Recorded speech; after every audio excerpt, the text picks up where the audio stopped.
Good morning and welcome, everyone, to Weaving Cognition, Technology, Culture. My name is Pamela Smith. I'm the director of the Center for Science and Society, one of the center's research clusters, the Making and Knowing Project, which explores intersections between craft making and scientific knowing, which will also be investigated in the coming 2 days, Making and Knowing. The original title for this conference was, in fact, Weaving and Cognition, or that was my idea of the title for it. As such, it served as the third annual Embodied Cognition workshop, the first being Dance and Physics, the second Music and Neuroscience last year. With this third workshop on weaving and cognition, we have moved decisively out of the realm of the so-called high culture of classical dance and music into craft. Someone from the art world recently asked me when she heard the title of this conference, said, why hadn't we titled this conference Textile Art and Cognition instead of Weaving? As she said, textile artists had worked so hard to dissociate themselves from the stigma of handcraft, of weaving. But in fact, the handwork of weaving is exactly the point for this conference. It's about the connection between mind and hand and the significance of that connection for the practice, the value, and the sustainability of handloom weaving and other crafts in today's world. I kind of preferred the original title of Weaving and Cognition because it made a neat point about the connection between the handwork of weaving and the intelligence of computational work, a connection made clear when 19th century British polymath Charles Babbage was inspired by the use of punchcards of the French textile manufacturer Joseph Marie Jacquard's loom. Babbage used them in his calculating machine, which was the first mechanical computer. You can see the Jacquard loom on the left using the punch cards, and you can see it today in India making punch cards on the bottom, and then the punch cards hanging, looking up to the top of the loom, one of the looms on the right. Jacquard's punch cards programmed complex designs into his silk textiles as weavers moved their shuttles back and forth at their looms. The cards determined the up and down movement of warp threads in the correct order to allow weft threads to weave over and under them. Punch cards could do this because weaving is one of the oldest binary systems, with warp threads either in an up or down position. But it's important to realize that Jacquard's punch cards did not innovate a new system, but rather mechanize something that had been performed for millennia by skilled weavers, who had conceptualized and woven by hand these complex patterns, often by means of drawboys or girls sitting atop the looms. And you can see it here in this 17th century, this image from a 17th century text, Chinese text. You can see the draw boy or girl sitting up on the top of the loom. The pattern was codified in the way that the loom, in the order in which the draw heddle was drawn up, or the heddle was drawn up. But it was not codified in writing or in a drawn design, but sometimes in songs sung while weaving, keeping time with rhythm. More often, the program was stored, in fact, in the vertical heddles that you see in this, the many heddles that are, the many warp threads that are going down as well. The warp threads are going across the whole length of the fabric, but then there are these additional warps, supplementary warps, which are coming down. This is called the vertical heddle. You can see it here in the demonstrations that weavers were giving in our seminar room over the last 2 days. So more often, the program was stored in this vertical heddle, which, as Carol Cassidy will show you, is the software program, is the software that programs the very complex designs into the fabric. This vertical heddle is created by a weaver who knows the pattern she wants to create, and it allows her, unlike the weaver at the Jacquard loom, to innovate as she works.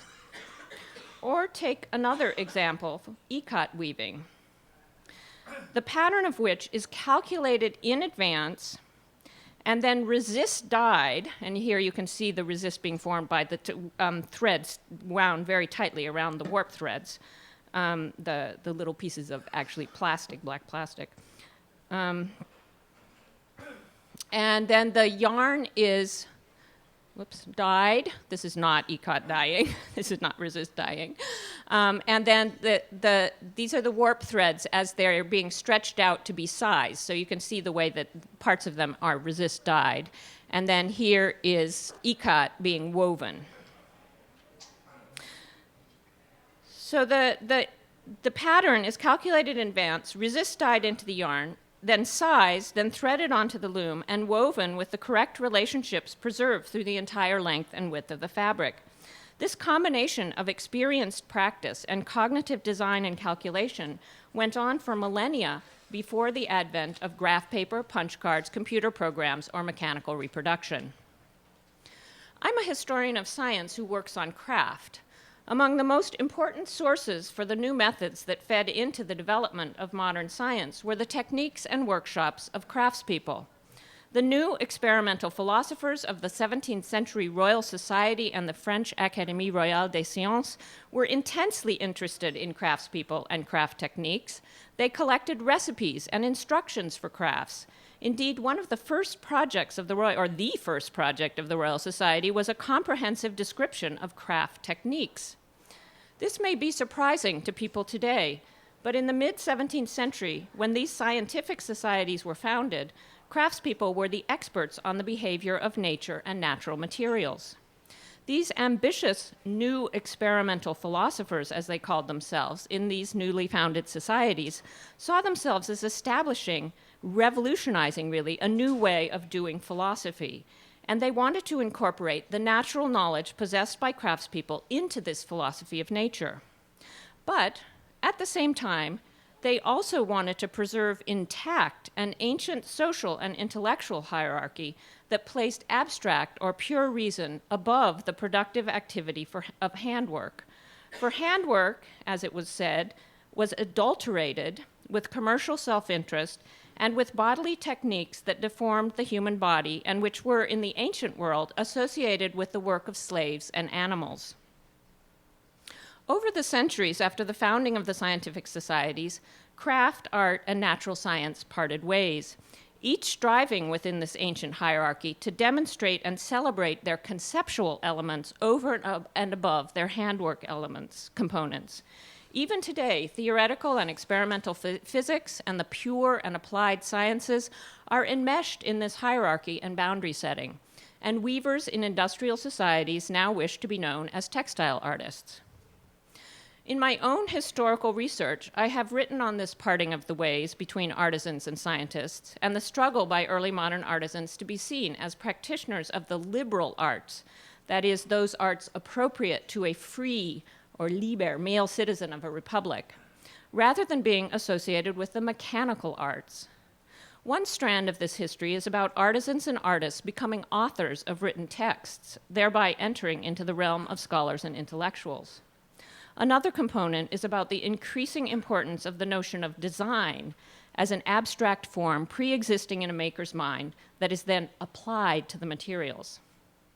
Another part of this history is about the philosophes in the 18th century demarcating rational mind and non-rational hand, leading to thinking becoming detached from making and materiality.